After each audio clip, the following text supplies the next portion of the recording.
Boa tarde, né? Eu queria começar explicando um pouquinho o que motivou a criação da Akamai. Nos anos 90, era comum se ouvir falar que a internet era uma coisa muito interessante, mas que não servia para se fazer negócio em cima da internet. E foi justamente tentando resolver esse problema que uns engenheiros lá do MIT se propuseram a criar uma estrutura que permitisse que se fizesse negócio em cima da internet.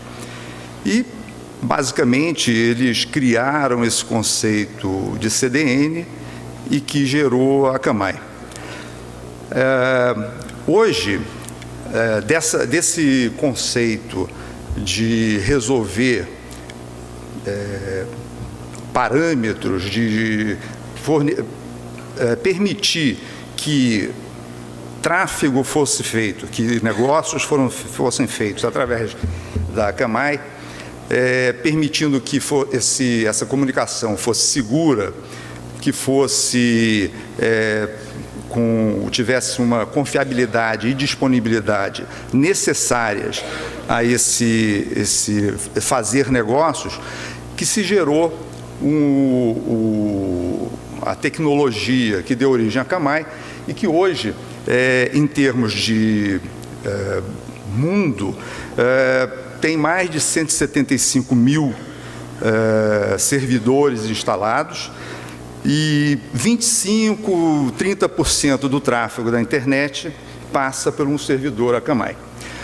No Brasil, a Exeda, em 2002, começou a desenvolver a venda dos serviços Akamai e hoje tem mais de 250 clientes, com mais de 3.500 servidores instalados no Brasil. Tá? Logicamente, a Exeda hoje, dado essa parceria com a Akamai, ela não está só no Brasil, ela hoje representa a Akamai no México, Argentina, Chile, Colômbia, tá? E no próprio Estados Unidos ela tem uma base de operação também, e com isso ela é uma grande parceira da Akamai.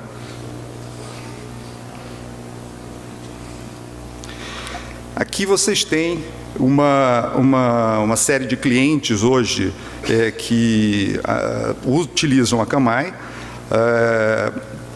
aqui no Brasil, no mundo, né? A MSN, a Microsoft, inclusive, que foi uma das investidores iniciais da Akamai, tá? E para vocês terem uma ideia de como é que funciona, talvez alguns já conheçam bem como é que isso funciona, a Akamai instala servidores o mais próximo dos usuários finais, então dentro dos SPs, dentro das operadoras, e quando esses usuários solicitam uma informação de um desses clientes da Akamai, esse conteúdo, esses servidores da Akamai, eles vão buscar na origem o conteúdo, se não existe dentro dos servidores da Akamai. Então, o primeiro usuário que solicita uma página da Americanas.com, por exemplo, que é um dos grandes clientes nossos aqui no Brasil, esse primeiro cliente, ao solicitar isso, se esse conteúdo não existe dentro do servidor, o servidor da Akamai vai na origem, traz esse conteúdo, guarda aqui nesse ponto mais próximo do cliente e serve esse conteúdo. O segundo cliente que solicitar aquela mesma informação, ele já não precisa mais ir buscar a informação. O tempo que esse conteúdo fica no servidor, ele é definido pelo cliente da Akamai, no caso, Americanas.com. Bom, isso é o serviço mais básico da Akamai. Hoje, esses serviços, eles vão desde o cache mais tradicional, a entrega de vídeos, streaming ao vivo, tráfego seguro. Então, nós hoje temos bancos que utilizam o serviço da Akamai para entregar seu tráfego seguro, tá? E existem serviços também de segurança, onde os clientes podem entregar os seus DNS para serem resolvidos por esses servidores da Akamai. Dessa forma, se alguém ataca esses servidores de DNS, na verdade é um servidor da Akamai que está sendo atacado. E como existem 175 mil, na hora que um cai, o outro assume e acaba que o ataque cai e não o servidor do cliente final, tá? Isso, logicamente, associado com outros serviços, né? Ou seja, esse servidor de origem, o cliente final, ele programa para que o seu servidor só responda a um IP da Akamai. Então, dessa forma, mesmo que alguém descubra esse IP e ataque diretamente, o impacto é muito menor do que se ele estivesse atacando num IP que responde a qualquer solicitação de conteúdo. Existe também uma série de serviços que nós chamamos de aceleradores. Então, hoje, tráfego, requisições em tempo real também são tratados pela Akamai. Ela consegue, através de uma série de procedimentos, acelerar a chegada do conteúdo na ponta.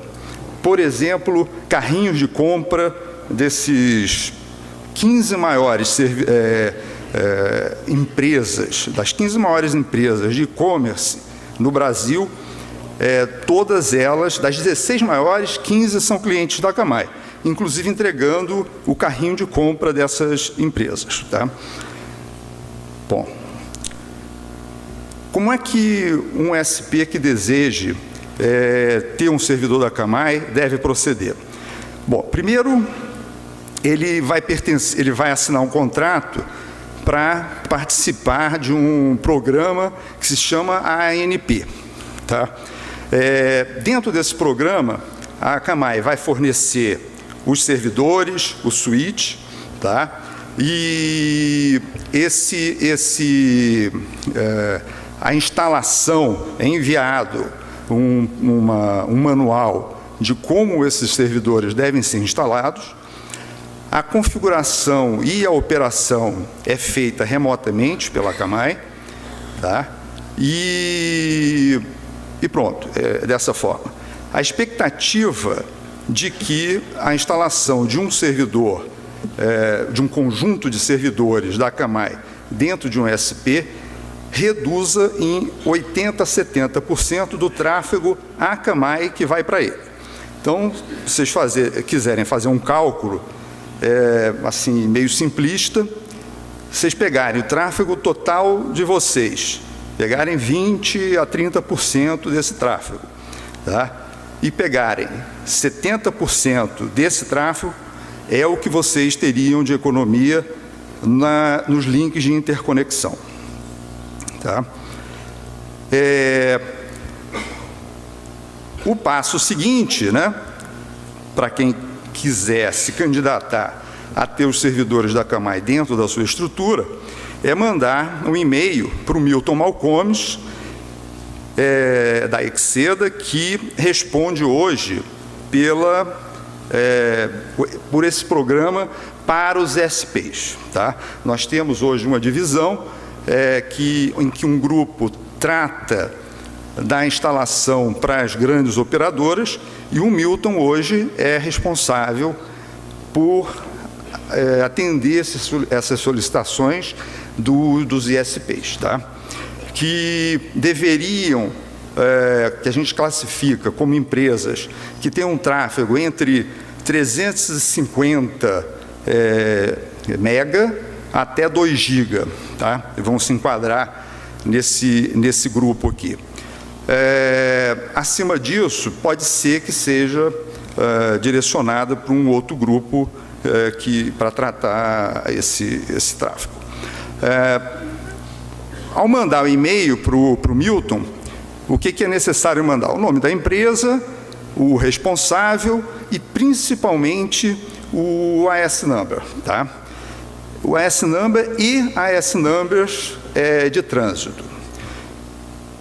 O Milton vai receber essas informações, vai fazer uma análise do tráfego e, se estiver dentro dos critérios mínimos para ser instalado, vai ser assinado um contrato e, dentro de um certo tempo, hoje, esse tempo de atendimento não está tão rápido quanto nós gostaríamos, tá? Por causa da demanda muito grande, mas, dentro de um tempo médio, os servidores vão ser enviados e vocês vão poder instalar a configuração. Vai ser necessário instalar, definir uma conexão BGP com o endereço da Camai, para vocês anunciarem quais são os prefixos que vocês permitem que nós entreguemos o tráfego, e pronto, a coisa começa a funcionar. É muito rápido, uma vez que os servidores chegam, é muito rápido e o benefício também é muito imediato. Ok?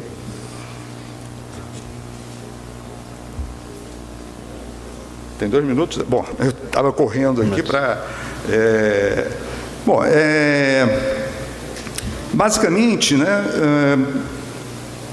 eu tive conversando um pouco antes com um grupo de pessoas. Eu sei que muitos dos SPs hoje estão se juntando, agregando por estado, por região, para aumentar esse tráfego e permitir que eles caiam dentro dessas exigências de tráfego dos grandes geradores de tráfego. Tá? Então, eu queria só fazer uma observação que, pegando, digamos que um estado esteja dividido em 3 regiões, usando até um exemplo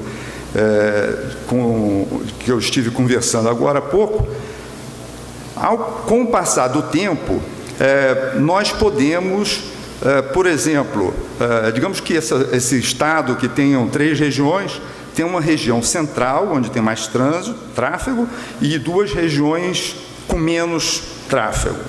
E que a primeira instalação seja feita nesse ponto central. À medida que o tráfego for crescendo, nós podemos descentralizar essa instalação. Isso é o interesse da Camai, tá? Porque nosso objetivo é estar sempre o mais próximo possível do usuário final, né? O objetivo é esse, dar a melhor performance, garantir a confiabilidade e a disponibilidade dos serviços, né? Na medida que haja possibilidade de descentralização, nós podemos, por exemplo, nesse caso, instalar 3 clusters de servidores.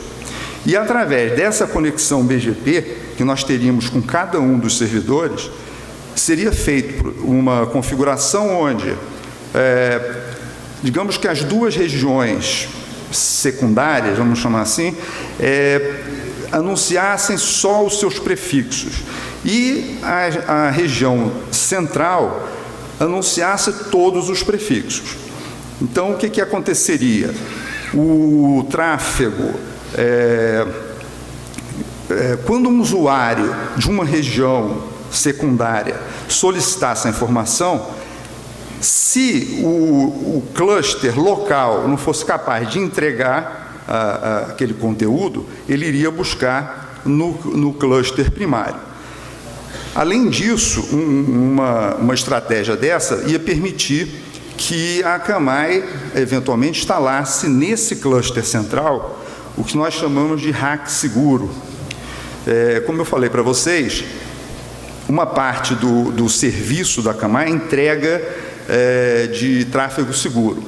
Esse tráfego, especificamente, para fazer isso, ela precisa entregar os certificados em nome dos clientes finais dela. Exemplo, americanas.com. Quando um usuário qualquer vai fazer uma compra e que ele acessa um tráfego HTTPS, né, esse tráfego, para ele ter acesso a esse tráfego, é entregue um certificado que a Akamai compra em nome da Americanas.com. Tá? E esse hack seguro, que além de entregar o tráfego normal, entrega o tráfego seguro também, e esse tráfego seguro corresponde mais ou menos a 10% do tráfego total, isso é uma conta grosseira. Ele também, assim, ele só se justifica, a Akamai só entrega, só instala, em casos em que esse tráfego ultrapassou um determinado volume. Não tem uma regra muito clara, mas ele depende um pouco, não só do tráfego, como da região onde aquele ISP serve o tráfego. Tá? Ou seja, às vezes a Akamai pode, se ela perceber que tem uma região mal atendida e mesmo que aquele tráfego seja menor do que os critérios básicos dela, ela pode tomar uma decisão de colocar um hack para servir, seja o tráfego HTTP, seja o HTTPS, em função de um melhor atendimento para os clientes finais. Hoje, parte do tráfego da Akamai ainda vem de fora do Brasil, né? O Brasil ainda, apesar desses 3.500 servidores, nós não temos ainda 100% do tráfego atendido aqui localmente, mas é uma diretriz da empresa de que o Brasil venha a ter 100% do tráfego atendido por servidores locais. Isso é uma estratégia, vai acontecer provavelmente até o final desse ano. Tá? Então, nós estamos nos preparando para fazer um investimento monumental, realmente, em servidores, e de modo que 100% do tráfego no Brasil, que é um país que tem tido crescimentos, né, da ordem de 100% no seu tráfego de internet, ano a ano, que seja totalmente atendido localmente. Bom, obrigado, hein? Bom dia para todos, é um prazer estar aqui com vocês.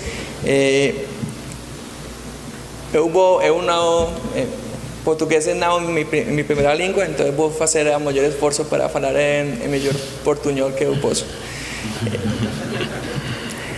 A missão do Google é organizar as informações de todo mundo e fazer essas informações universalmente acessíveis e úteis.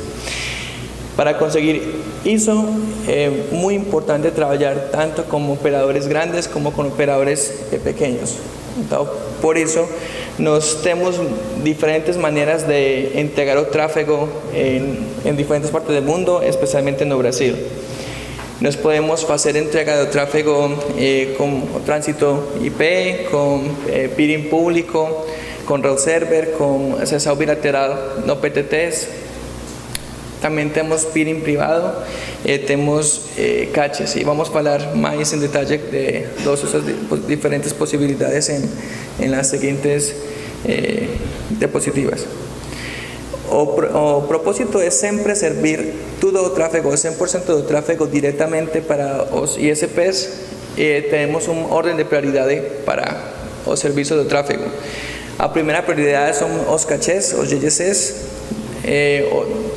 después o peering privado, después o sesión bilateral, después o route server, y última opción es tránsito IP, porque la calidad de como tránsito IP no es buena. Entonces, siempre procuramos hacer a entrega do tráfego directamente para los ISPs cuando es posible. Para o peering público, nós temos no Brasil presença em PTT de São Paulo, PTT de Rio de Janeiro. Todos os ISPs com menos de 25 megas do pico de tráfego Google podem fazer peering conosco através dos route servers dos PTTs no São Paulo ou no Rio de Janeiro. Mas quando ISP tem mais de 25 megas do tráfego Google, então pode fazer uma solicitação da peering com sessão bilateral no PTT. Não é muito complicado, somente tem que fazer o pedido, tem que verificar que tem registro atualizado em PIRIN-DB e tem que enviar um e-mail para o endereço que aparece em pantalla, pirinbr@google.com, como asunto que aparece allí, bilateral session, PTT, como número de ASN y con número de ISP. Vamos a verificar o tráfego y si o ISP califica, vamos a crear una cuenta en nuestro portal. Por ahí puede hacer o requerimiento de sesión bilateral. Vamos a probar y hacer muy rápido. Más o menos en un día la sesión queda pronta. Entonces muy rápido. Cuando un ISP tiene más de 1 giga de tráfego pico Google, entonces puede tener una sesión directa, un peering privado. Google tem portas de 10 GB e 100 GB. Nós trabalhamos mais com portas de 1 GB, mas quando um ISP tem mais de 1 GB de tráfego, nós podemos fazer uma sessão em nossos POPs. Hoje nós temos POPs em Brasil, em Level 3 São Paulo, em Level 3 Rio de Janeiro e aqui São Paulo. E temos planos para ter um ponto de presença novo no Fortaleza. Ainda não temos o local definido e vamos ter um segundo lugar em Rio de Janeiro. Quando está pronto vamos a informar. Para fazer um pedido da peering directo, de um peering privado, a mesma coisa, precisa ter um registro no PIRIN-DB, enviar um e-mail para pirinbr@google.com com o assunto private peering con el número de ASN y con número de ISP. Y también indicar cuál POPI precisa ser o peering, si en Sao Paulo, en Terremarque o Level 3 o en Río de Janeiro. Vamos a verificar el tráfego y si el tráfego califica, entonces vamos a enviar un email con las instrucciones para completar o peering. La otra opción para entregar o tráfego y opción preferida es OGGC. OGGCs pueden entregar más o menos de un 55% de tráfego hasta un 30% de tráfego. Como Brasil tiene una lengua que es muy particular, que es solamente portugués brasileiro, eso ayuda mucho para que los videos sean particulares para Brasil. Entonces, la eficiencia de los cachés no Brasil es mejor que el resto del mundo. Eso es muy bueno. Nos tenemos más perto del 30% porque la lengua es solamente para Brasil. Eso es muy bueno. ¿Qué cosas tenemos? ¿Qué conteúdos tenemos no Catch? Tenemos YouTube, Maps, Android, Play Store, todo conteúdo que es cacheado. ¿Cómo tener un GGC? Os ISPs con más de 1 giga de tráfego pueden tener un GGC. Dos formas diferentes.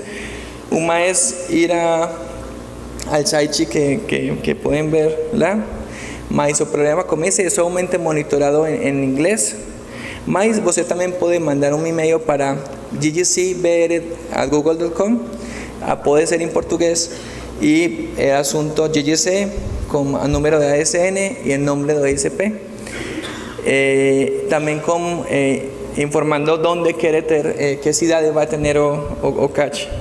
Vamos a verificar el tráfego y si el tráfego califica si más de 1 giga, vamos a enviar un email con instrucciones para hacer la solicitud completa. También es muy rápido, más o menos después de verificar que el tráfego es más de 1 giga, en más o menos 1 o 2 días fica aberto, se crea una cuenta en el portal de Google. O ISP puede entrar al portal, fornecer informaciones técnicas, informaciones para envío de los caches y más o menos en Brasil de 3 a 6 semanas los caches van a estar prontos para instalación. Mas una pregunta que muchas personas hacen es ¿qué pasa con los operadores con ISPs que tienen menos de 1 giga? Entonces tenemos una opción que es GGC compartilhado, que podem compartilhar em um grupo de ISPs. Então, diferentes ISPs podem fazer um grupo para juntar mais de 1 giga, e se juntos têm mais de 1 giga, então podem fazer uma solicitude, vamos analisar o tráfego conjunto. Precisamos que os ISPs diferentes tenham um compromisso de trabalhar juntos para ter o cache e para servir o tráfego. Então, a mesma coisa, nos podem fornecer um e-mail para GGC BR, com GGC compartilhado e com a ASN principal em nome do ISP. Não todos os ISPs podem fazer a sessão de BGP como cache, mas vai ser o ASN principal, vai fazer a sessão BGP como cache. Os outros ISPs vão pegar da ISP principal e vão obter o tráfego dele. E a ASN principal vai fazer anúncio de todos os ASNs, todos os prefixos IP para o cache, para que o cache sepa que pode fornecer tráfego para esses ASNs também. Quando enviar um e-mail, por favor, fornecer a lista de todos os ASNs que vão participar no projeto, separado com comas. E vamos a verificar o tráfego, a mesma coisa, se o tráfego é suficiente, vamos fornecer um e-mail com todas as instruções para ter uma conta no portal e poder receber um cache. Muitos grupos de operadores no Brasil han recibido um cache com este método. Hoje mais de 40 grupos de ISPs pequenos têm um cache compartilhado, e se vocês acham que podem fazer isso também, é muito bom para nós trabalhar com ISPs pequenos também. Uma coisa mais é que nós fazemos algumas exceções com ISPs que estão muito longe da São Paulo ou Rio de Janeiro. Quando está muito longe, a vezes não tem mais de 1 giga, porque não tem banda, porque os usuários não têm boa qualidade, então não usam muito os serviços da Google, mas nós podemos verificar mais ou menos a qualidade e podemos saber se, como um cache, o tráfego vai ser muito mais. Então, se estão perto de 1 giga, mais um grupo de ISPs ou um ISP tem 700 megas, 600, 800, podem enviar um e-mail, vamos verificar e vamos a dizer se podemos fazer uma sessão com vocês. Okay? Muito bom. Uns links para mais informações e muito obrigado.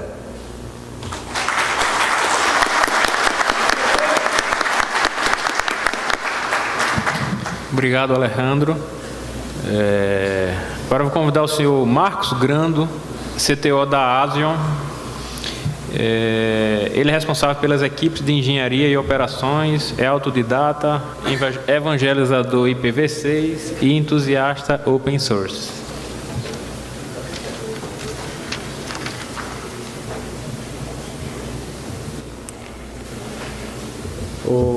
Bom dia, pessoal. Sei que a gente está estendendo um pouquinho o almoço de vocês aí, mas acho que é um assunto bem interessante, levar tráfego mais próximo do usuário, né?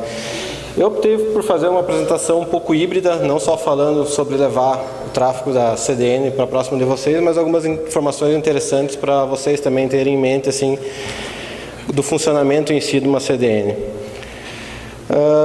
Essa é a agenda, né? CDN da ASIO e as gerações de CDNs, para vocês terem uma ideia de como é que foi evoluindo esse cenário. O que é preciso para ter uma CDN dentro do ISP. IX privados, que foi falado um pouco por todo mundo aqui, de como se organizar, por exemplo, para ter uma CDN quando não tem tráfego suficiente. E um ponto importante que é a internet sem CDN, né? Falar um pouquinho para vocês da Asion. A Asion nasceu no Brasil, é uma empresa fundada em 2011. Temos escritório hoje já em Porto Alegre, Miami, e estamos expandindo agora para São Paulo também e Los Angeles. Os escritórios fora são com intuito comercial, e no Brasil a gente tem uma tecnologia e como a tecnologia a gente mesmo desenvolveu, a gente trabalha com bastante pessoas aqui que são do Brasil, né? Nós somos uma Software Defined CDN, depois eu vou explicar um pouquinho melhor. Na verdade, toda a nossa tecnologia foi desenvolvida em casa. A gente trabalha com bastante softwares conhecidos, open source, mas também a gente modifica bastante deles para atender a nossa demanda. Com isso a gente conseguiu uma peculiaridade um pouco incomum, assim, que a gente consegue entregar dentro da mesma caixa toda a tecnologia que a gente tem, ou seja, tecnologia de Web Performance, entregar HTTP e HTTPS na mesma caixa, entregar Media Acceleration, toda a transmissão VOD, packing de VOD, por exemplo, transformar um MP4 em HLS, a gente consegue fazer isso dentro da mesma caixa, então isso é importante. Live streaming, entregar tanto RTMP como HLS, por exemplo, a gente consegue fazer isso dentro da mesma caixa. E a parte de segurança também, a parte de bloqueios para geolocalizado ou Fire ou coisas desse jeito que vocês precisem para o conteúdo em si, né? A gente tem um foco bem grande na experiência do usuário, a gente preza bastante por isso, então o nosso foco, inclusive para buscar parceiros em ISP, são foco em experiência do usuário, cada vez mais melhorar essa entrega próxima ao usuário ali. E muitos dos nossos clientes confiam, né, como confiam em outras CDNs também, que é colocar os seus sites, os seus negócios, os seus e-commerce dentro dessas CDNs e fazer a entrega de conteúdo. A Asion é uma CDN comercial um pouco diferente tanto do Netflix quanto do Google, mas a gente está bem próximo da Akamai e Excedo aqui, né? Então,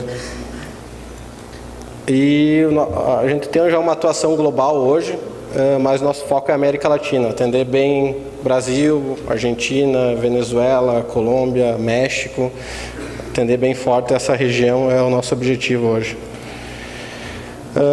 Alguns dos nossos clientes, alguns têm um tráfego bem interessante já, como por exemplo a gente já fez transmissão de Copa do Mundo junto com um parceiro da Globo, uma afiliada da Globo.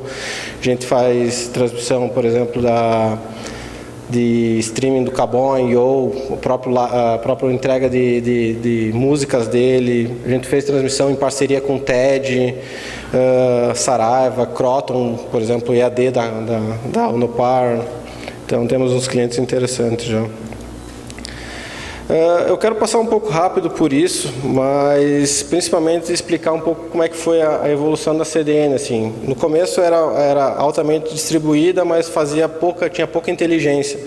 Até o momento que a gente chegou hoje, que a gente consegue levar muita inteligência próxima ao usuário, por exemplo. A gente consegue entregar nas nossas soluções a otimização de uma imagem, por exemplo, que não precisa ser feito ou na origem ou no meio do caminho. A gente consegue fazer essa otimização bem próxima do usuário e aproveitar bastante essa tecnologia que a gente desenvolveu. E a gente optou por ter um modelo bastante distribuído. Pela nossa facilidade de agregar bastante coisa numa mesma caixa, a gente quis distribuir bastante a nossa presença. Eu acho que muitos de vocês já devem conhecer o funcionamento de uma CDN, mas eu quero explicar um pouquinho melhor depois, porque eu coloquei essa imagem aqui. Basicamente ela funciona, a primeira detecção de onde que tu vai ser entregue é por DNS. Então tu faz uma consulta para uma resolver dentro do teu ISP, ele consulta a CDN vai te resolver para o endereço mais próximo com maior qualidade para aquele usuário. Falando um pouco do que eu preciso para ter uma CDN dentro da minha rede. Botei uma frase aqui que na verdade não é isso. Esse é o começo da história só. Tudo começa com análise de tráfego. Mas um ponto bem importante que eu acho que vocês têm que ter em mente também é o que os clientes de vocês procuram no ISP de vocês. Eles procuram só banda, por exemplo, para baixar uma ISO de um jogo para instalar, ou eles procuram a experiência do usuário? Provavelmente eles estão procurando a experiência. E provavelmente eles vão deixar ou vão optar por vocês justamente pela experiência que o ISP de vocês vai dar para esse usuário. Óbvio, tem a medição de tráfego e tem outro ponto importante também, que é o update desses dados, né? Então isso é um ponto que vocês têm que levar em conta também quando forem fazer. Óbvio que vai diminuir, mas também pensar nisso também, não é só o ganho em si do download que vai melhorar, mas sim também tu vai precisar de um tráfego ali para a CDN para ela fazer o update desses dados, né? Tem outro ponto importante que tem nessa equação também, energia e hack, né? A gente não vê ainda muito no Brasil, muito se falar em, vamos medir quanto custa para mim ter 2 U de rack e energia para ligar esse ou outro equipamento. É um ponto que cada vez mais lá fora eu tenho visto isso daí acontecer bem mais, mas no Brasil começou já a ter essa visão também, porque a energia está ficando cada vez mais escasso e espaço em rack também. A gente consegue entregar hoje de 1 a 40 GB por rack, por 2 U de rack, mas óbvio, daqui a pouco se expandir, botar mais servidores, vai ter que precisar daí colocar switch, daí como consegue consumir mais energia ainda, né? Eu quis trazer um pouco para vocês também cuidados que vocês precisam ter, sendo um ISP. Eu não sei se vocês devem ter ainda casos assim, mas casos de ISP, por exemplo, sem ASN e com múltiplos links de internet. Por que eu trouxe isso? Ou, por exemplo, NAT também. Tomara que não seja mais a visão de ninguém aqui dentro, né? Não seja mais a realidade de ninguém, todo mundo já tem o seu ASN, consiga fazer os múltiplos links ali usando os próprios IPs. Mas isso é um problema naquele cenário que eu falei anteriormente. Imagine vocês fazendo balanceamento de link sem um ASN, por exemplo. Tu vai acabar saindo com a tua resolver por um link, ela vai fazer aquela resolução, olhando, esse IP aqui, dessa resolver, é melhor eu mandar por esse caminho aqui. E na hora que o pacote TCP sai, ele vai sair pelo outro lado. Então, sai totalmente desotimizado. Então, vocês têm que começar a se preocupar com essas coisas quando vocês colocam CDNs ali dentro. Óbvio, tem o outro lado da moeda também. Quando tu coloca uma CDN ali dentro, tu acaba fazendo um roteamento um pouco mais inteligente. Por exemplo, tu vai anunciar, nós, como a própria Akamai, a gente recebe os anúncios de vocês via BGP para fazer essa distribuição de tráfego interno. Então, o que acontece? Quando eu recebo um anúncio de um DNS de vocês, ou DNS é de cliente de vocês, eu vou saber, não, eu já tenho uma caixa lá dentro, eu entrego por ali, está totalmente otimizado. Esse cenário é para quando vocês estão acessando coisas de fora da rede de vocês, né? Não sei se vocês já se perguntaram também qual que é a geolocalização hoje do DNS de vocês. Vocês estão em São Paulo e a geolocalização está em Minas Gerais, por exemplo, do IP do DNS de vocês. Isso é uma coisa que pode atrapalhar também resoluções de CDNs, porque como a gente utiliza vários fatores para determinar onde é que a gente vai entregar um tráfego. Desde localização, regras de BGP, MED, ASPF, latência para usuário, RTT, packet loss, toda essa enxurrada de informações a gente coleta para tomar a decisão de onde que vai ser entregue o conteúdo. Outro ponto importante, redes geograficamente distintas com o mesmo DNS. Eu tenho uma rede em Porto Alegre e São Paulo, que o meu DNS fica só em Porto Alegre. Beleza, o que vai acabar acontecendo? Tu vai trafegar por dentro da tua rede, sendo que muitas vezes está totalmente desotimizado. São Paulo a gente já tem POP, já entregaria direto, por exemplo, o conteúdo para vocês. Então são coisas a se pensar. Comece a optar por fazer Ncache, por exemplo. Então, os servidores de DNS de vocês serem Ncache, justamente para conseguir facilitar essa localização. Eu não sei se vocês acabam utilizando ou não, mas eu sei que tem casos de usuários que acabam utilizando isso com certa frequência. Uso de Open Resolvers, ou mesmo as Open Resolvers entre aspas, são DNS que foram esquecidos abertos ou até deixados abertos por causa da evolução da internet. Mas isso é um problema grave, assim, porque estraga qualquer entrega de conteúdo de CDN no mercado. Porque se eu utilizar, por exemplo, existem alguns DNS que são abertos ainda bem conhecidos, do UOL, do Terra. Então, por exemplo, tu utilizar um DNS desse, tu vai acabar entregando totalmente desotimizado. Então, um ponto importante para vocês medirem, se não medem ainda, é quantos dos usuários de vocês utilizam DNS que não são os de vocês. É um ponto bem importante vocês analisarem, até para conseguir melhorar a própria experiência dos usuários que eles procurem vocês.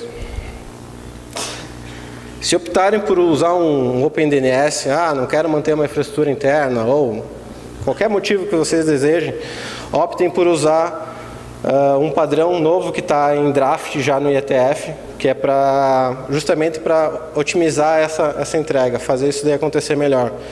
que é conhecido por eDNS Client Subnet. É um draft que está correndo no ETF, justamente que ele envia, junto com a requisição de DNS, o IP da pessoa que está... O IP não, na verdade é a rede da pessoa que está fazendo a requisição de DNS. Então, isso vai conseguir otimizar muito a entrega para CDNs. A gente já utiliza isso, inclusive cadastrado lá em OpenDNS, em Google Public DNS, então acaba otimizando bastante. Para os usuários de vocês que já utilizam esses caras, a gente consegue voltar o tráfego para dentro do ISP. Explicando um pouquinho como funciona essa resolução desotimizada para vocês, o usuário faz uma requisição para uma Open Resolver, chega na Asion, ele vai olhar, desse lugar aqui, dessa Resolver do Terra ou do Wall, por exemplo, a melhor localização vai ser em São Paulo. Mas eu estou no Amapá, vai ser São Paulo, não importa se tu tem um ISP interno. Já com essa tecnologia, o que acontece? Tu tem uma Open Resolver, tu tem lá, por exemplo, o Google Public DNS ou o OpenDNS, faz a pergunta para a Asion, dentro do protocolo mesmo do DNS, ele já vai a informação de qual que é a rede que o cara está fazendo a consulta, a gente detecta isso e manda de volta para dentro do provedor. Esse é um dado estatístico de, sei lá, um ano e pouco atrás, que é 18% das consultas hoje já estão vindo de Open Resolvers, como OpenDNS e o Google Public DNS. Então, quer dizer que 18% do tráfego de vocês já está saindo por ali. Então, por isso que é importante medir quem que está usando, quem que não está usando DNS externos. Um ponto importante para falar, que já foi citado também pelos outros painelistas aqui, é como se organizar também em relação a levar tráfego para dentro do ISP quando não se tem tráfego suficiente, né?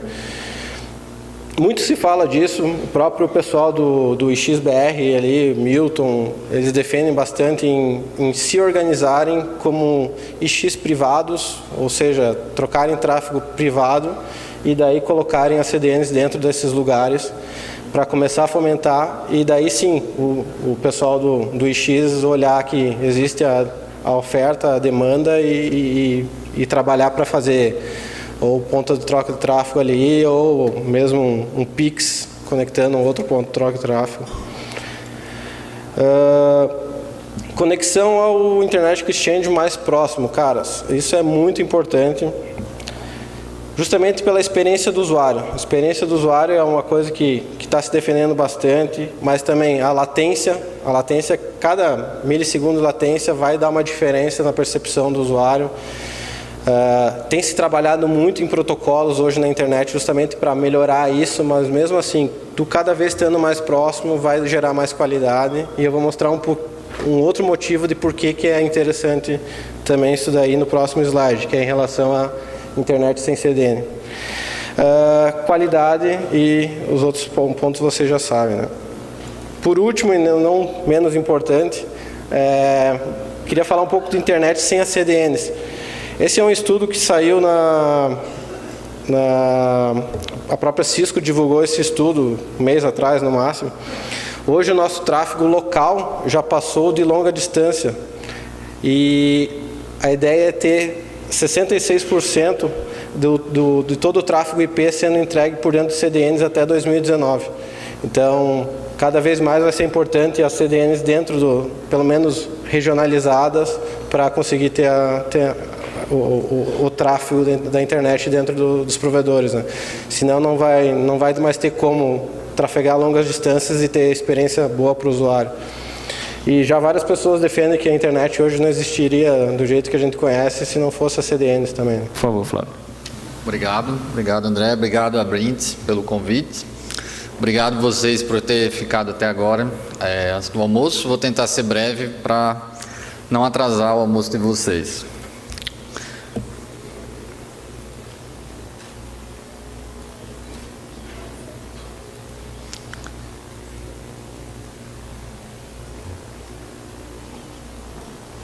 Bom, eu vou falar um pouco da solução de CDN do Netflix, como a gente classifica provedor, como a gente coloca o CDN no provedor. Só estou querendo que a apresentação avance. Opa, ok, foi. Bom, um pouco do histórico do Netflix no Brasil. A gente começou a operar aqui em setembro de 2011. A presença local fez necessária para melhorar a qualidade. Então, em agosto de 2012, a gente inaugurou nosso primeiro POP. O segundo POP foi inaugurado em dezembro de 2012. Hoje a gente tem POP em São Paulo, 2 POPs, um POP no Rio de Janeiro e em Porto Alegre. Foi o mais recente POP que a gente instalou no Brasil. E estamos analisando mais cidades para fazer POPs agora em 2015 e nos próximos anos. A ideia é que a gente realmente tenha POPs em mais cidades e chegue mais próximo possível do usuário, tanto por CDN como POP local. A gente tem uma política aberta de peering, então estamos no ATM de qualquer PTT. Então, quando vocês quiserem fazer peering conosco, a gente só tem uma resposta, sim. Então, é só se conectar ao ATM e você automaticamente troca tráfego conosco. Uma mensagem importante, além de falar dos caches, é a importância de se conectar num PTT local. Então, Porto Alegre foi o primeiro PTT fora do Sudeste que a gente se conectou. Então, depois que o Netflix foi para Porto Alegre, o PTT de lá ficou o segundo maior do Brasil em volume de tráfego. Ele perde de São Paulo apenas, se você for ver essa estatística. Porto Alegre está com mais de 50 GB de tráfego em pico. E esse gráfico mostra antes do Netflix, 2 dias antes, e depois que o Netflix foi ativo. Então é importante que vocês privilegiem o PTT local de vocês, porque quanto mais AS conectado, mais fácil, não só para o Netflix, mas para outras CDNs, de escolher os POPs que vão construir no Brasil, porque a vantagem de você se conectar num POP é otimizar a entrega. Então, quanto mais AS locais estiverem conectados no PTT, melhor, porque vocês não precisam vir até os grandes centros para acessar conteúdo. O Open Connect surgiu para melhorar a qualidade de entrega de vídeo para o usuário e ajudar os provedores a reduzir seu custo em banda e acessar nosso conteúdo. Existem 2 componentes na solução, que é entregar o OCA, que é o Open Connect Appliance, que é o nome que a gente dá ao nosso servidor, e fazer peering no ponto de troca de tráfego para poder atualizar o cache de forma barata e eficiente, sem você gastar com trânsito. Existem basicamente 2 modelos de equipamentos, mas cada equipamento tem algumas variações. Esse modelo, o maior modelo, que é o que a gente chama de storage, ele começou com a revisão C, hoje ele já está na J. Então é um servidor de 4 U's, ele tem 36 HDs de 8 TB, consome entre 500 a 670 watts em pico, pesa 50 kg e consegue entregar até 19 GB de tráfego. O servidor do lado é para provedores que têm um volume menor de tráfego, vou explicar no próximo slide. Ele tem 2 U's de altura, tem 12 HDs de 8 TB, consome 275 watts, pesa 20 kg e consegue transmitir até 4 GB. Como é que o tráfego chega no provedor quando ele tem um OCA? Ele é determinado pelo provedor, principalmente. Então, a gente obedece o que o provedor anuncia para a gente via BGP. Então, a gente só serve os prefixos que o provedor anunciar. E é determinado pelo Netflix pelo seguinte fato: a gente monitora o servidor e o tráfego só é direcionado para aquele servidor se ele tiver carga para suportar. Então, se ele tiver com capacidade sobrando, novas conexões chegam. Se não tiver, se já tiver sobrecarregado, o usuário que quer assistir o filme vai ser direcionado para outro servidor. Os provedores anunciam os prefixos, eles podem anunciar ou retirar à vontade, não precisa abrir janela de manutenção para isso. Vocês são donos dos prefixos, vocês anunciam para os servidores. E a gente redireciona o tráfego baseado se o cache, o servidor tem o filme e na carga. Então, a gente vai ver depois na atualização, o usuário só é direcionado para o servidor se ele tiver carga e se tiver o filme. Um servidor só não tem capacidade de suportar o catálogo brasileiro, então é necessário mais de um para suportar. E os provedores podem, como eu falei, podem incluir e retirar prefixos à vontade. Esse desenho explica como a solução funciona. Então, vou começar pelo lado direito ou esquerdo, que é onde tem o servidor. Então, o roteador de vocês anuncia para o servidor os prefixos. Então, ele anuncia a rede 1230/22, 4560/24, 7890/24. O servidor recebe essas rotas e envia para o nosso centro de roteamento, que é um serviço em nuvem. Lá fica todas as tabelas de rotas recebidas pelos servidores. E aí tem o usuário. Então, esse slide também responde outra pergunta, quando você quer acessar, você está num PTT e quer saber se faz peering com Netflix, muitos provedores fazem um trace route para www.netflix.com.br. Esse endereço está no serviço de nuvem, ele não está no PTT. Então, o PTT só tem filme, não tem site. Então, por isso, quando o usuário o provedor acha que não está acessando, não está fazendo peering conosco, porque faz o trace route, ele apenas não está fazendo peering com o site, porque o site fica no serviço de nuvem. Então, voltando para o slide. Então, o cache o roteador anuncia para o cache recebe as rotas e envia a cada 5 minutos para o serviço de nuvem.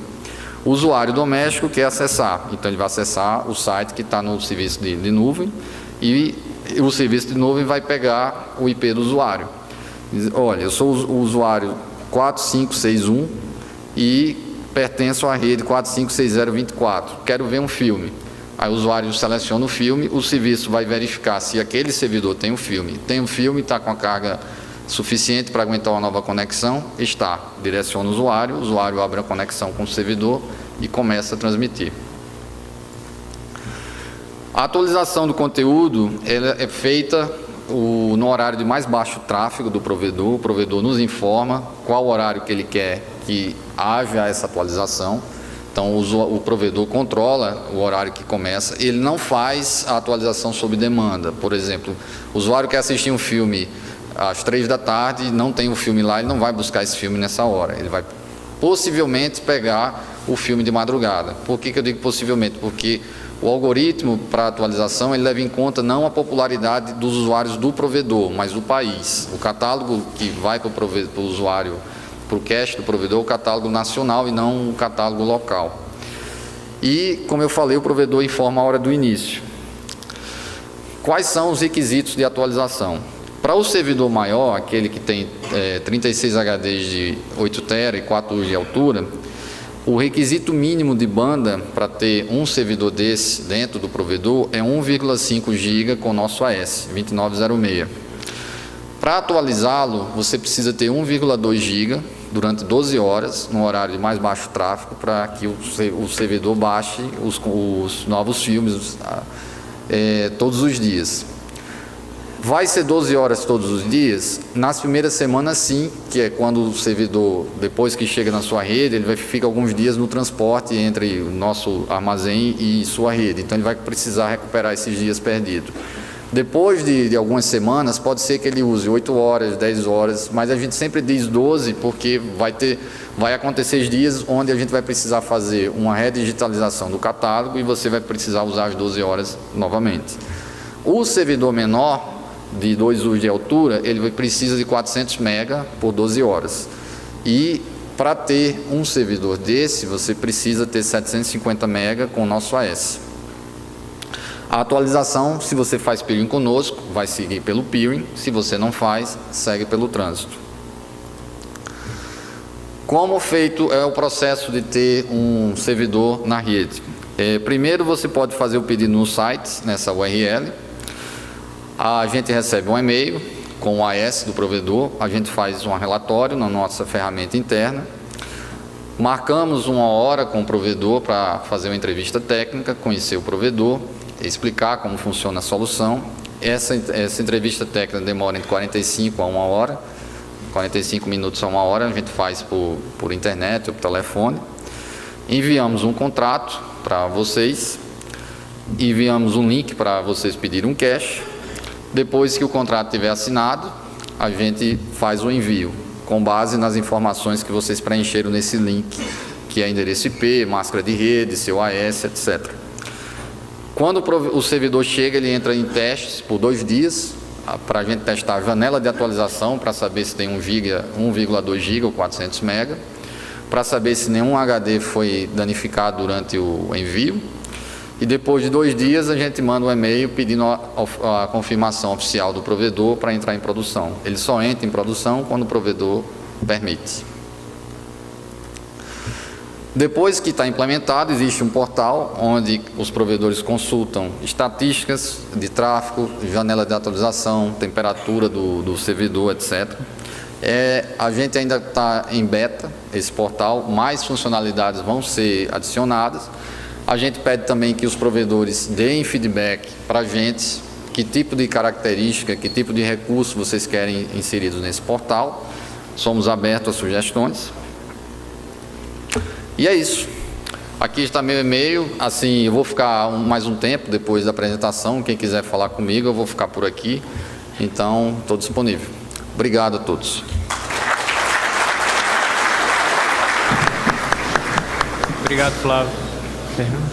Bom, pessoal, queria agradecer a presença pessoal do Flávio, do Aloísio, do Marcos, do Alejandro. E aí, só lembrando, o tempo do almoço vai ser um pouco menor, né? Vamos correr com o almoço, porque à tarde a gente tem outras palestras. Obrigado a todos.